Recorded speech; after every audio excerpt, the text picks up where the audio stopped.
मेरा नाम अमन है। मेरी उम्र 25 साल है। मैं लंबा चौड़ा हट्टा कट्टा इंसान हूँ। आज मैं अपनी सच्ची कहानी बताने जा रहा हूँ। ये कहानी केवल आपके मनोरंजन के लिए है। तो कहानी को आगे बढ़ाते हैं। अभी तक मेरी शादी नहीं हुई है क्योंकि मैं कोई अच्छी नौकरी नहीं करता।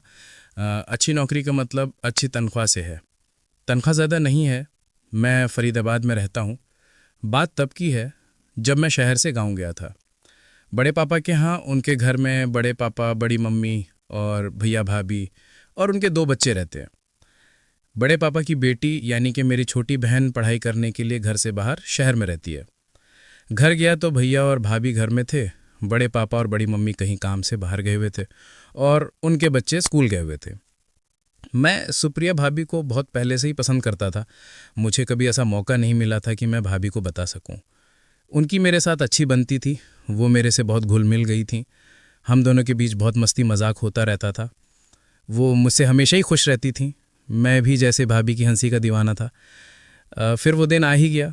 उस दिन बड़े पापा और बड़ी मम्मी को किसी ज़रूरी काम से शहर जाना था। संयोग से उसी दिन भैया को एक रिश्तेदार के यहाँ जाना पड़ा। मेरे मन में पहले से ही गुदगुदी हो रही थी ये सोचकर कि भाभी पूरे दिन घर में अकेले रहेंगी। मैं सपने देखने लगा था। फिर उस दिन दोपहर में स्कूल से आने के बाद उनका बेटा अपने दादा दादी के साथ चला गया। उनकी बेटी हमारे साथ रह गई। वो अभी बहुत छोटी थी। उसको दुनियादारी की फिक्र नहीं थी। तो फिर सबके जाने के बाद घर में मैं, सुप्रिया भाभी और उनकी छोटी बेटी ही बच गए थे। दिन बड़ी मुश्किल से गुजरा और किसी तरह शाम हुई। फिर हमने रात का खाना खाया और सुप्रिया भाभी बच्ची को सुलाने के लिए अपने रूम में ले गईं। अभी रात के 9 ही बजे थे और भाभी सारा काम खत्म करने के बाद टीवी सीरियल ज़रूर देखा करती थी।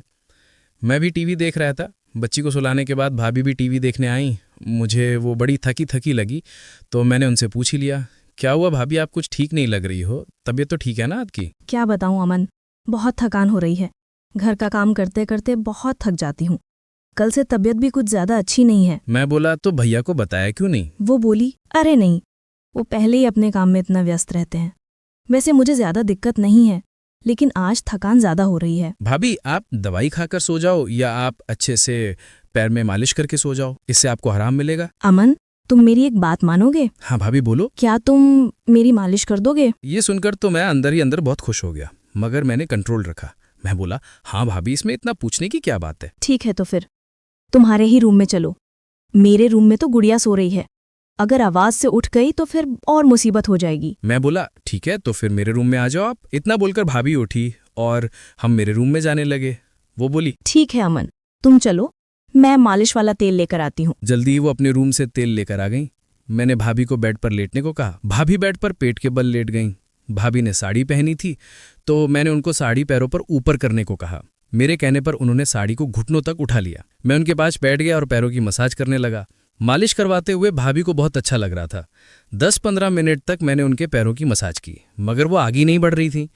फिर मैंने मसाज करना बंद कर दिया। वो बोली, क्या हुआ, रुक क्यों गए? मैंने कहा, पैरों की तो हो गई है भाभी, कहीं और की मसाज भी करवानी है क्या? वो बोली, अमन, मेरा तो पूरा शरीर ही दर्द कर रहा है, मगर तुम केवल कमर और पीठ की और कर दो, उसके बाद मैं सोने चली जाऊंगी। ठीक है भाभी। फिर मैं भाभी की कमर और पीठ की मालिश करने लगा, मगर मैं ठीक से नहीं कर पा रहा था। मैंने बोला, भाभी ऐसे नहीं हो पा रहा है, मैं सही से नहीं बैठ पा रहा हूँ। आपकी जांघों पर बैठकर सही से कर पाऊंगा। इस पर भी भाभी ने हाँ में सिर हिला दिया। मैं भाभी की जांघ पर बैठकर पीठ और कमर की मालिश कर रहा था। भाभी को मज़ा सा आ रहा था और वो मुझे रोक भी नहीं रही थी। साफ साफ महसूस करने के बाद भी भाभी मुझे रोक नहीं रही थी। अब मैं आगे बढ़ना चाह रहा था क्योंकि यही सही समय था। मैंने उनको बोला, भाभी कपड़े सही कर लो ताकि पीठ पर पूरी तरह से मालिश हो सके। भाभी संकोच कर रही थी। फिर मैंने खुद ही खोल दिए। वो बोली, क्यों खोल दिए? मैं बोला, ये हाथ में लग रहा था इसलिए खोल दिए। इस पर फिर वो कुछ नहीं बोली। अब मैं पीठ की मालिश अच्छे से कर रहा था। फिर थोड़ी देर के बाद मैं जांघ की मालिश करने लगा। भाभी की गर्मी मुझे अपनी उंगलियों पर महसूस हुई। फिर मैंने दोबारा भी ऐसे ही किया। भाभी ने कुछ नहीं कहा। मैं जान गया कि अब लाइन क्लियर है और भाभी आराम से तैयार हो जाएंगी। अब मैं भाभी को घुसाना चाहता था। मैं बोला, भाभी आपकी बॉडी को और ज़्यादा रिलैक्स करने का तरीका भी है मेरे पास। वो बोली, क्या तरीका है? मैं बोला, उसके लिए आपको मेरी एक बात माननी होगी। वो बोली, कहो, क्या करना है? भाभी से मेरे कहा, आपको अपने कपड़े थोड़े सही करने होंगे ताकि मैं बॉडी के बाकी हिस्सों की भी मालिश कर सकूं। वो बोली, ठीक है, तुम खुद ही कर लो जहां तक करने हैं। ये सुनकर मैं खुश हो गया। भाभी ने कंट्रोल मेरे हाथ में दे दिया था। मगर मैंने किसी तरह सब्र रखा। फिर मैं मालिश करने लगा। भाभी कसमसाने लगी थीं। फिर मैंने उनको पलटने के लिए कहा। मैं भाभी की जांघ को मालिश देने लगा। भाभी मद्दमस्त हो चुकी थी। तो वो बोली, चलो अब रहने दो। मैं ये सुनकर मुस्कुरा दिया। अब तो भाभी ने साफ साफ कह दिया था। मैं बोला, अब तो हाथों को हटा लो। हाँ, मुझसे अब रुका ना गया। अब जब उनसे भी रहा ना गया तो वो बोली, अब देर मत करो अमन। मैं और पागल हो गया। मैं समझ गया कि अब वो नहीं रुक पाएंगी। मालिश से उन्हें नींद बहुत आ रही थी। पता नहीं कब हम दोनों को नींद आ गई और हम सो गए। फिर रात में जब आँख खुली तो मैंने देखा कि भाभी कमरे में थी, बीच बीच में बैठी उठ जा रही थी। मैं अपने कमरे में इत्मीनान से सो गया। कैसी लगी आपको ये कहानी कमेंट करके ज़रूर बताइएगा। मिलते हैं अगली कहानी के साथ। धन्यवाद।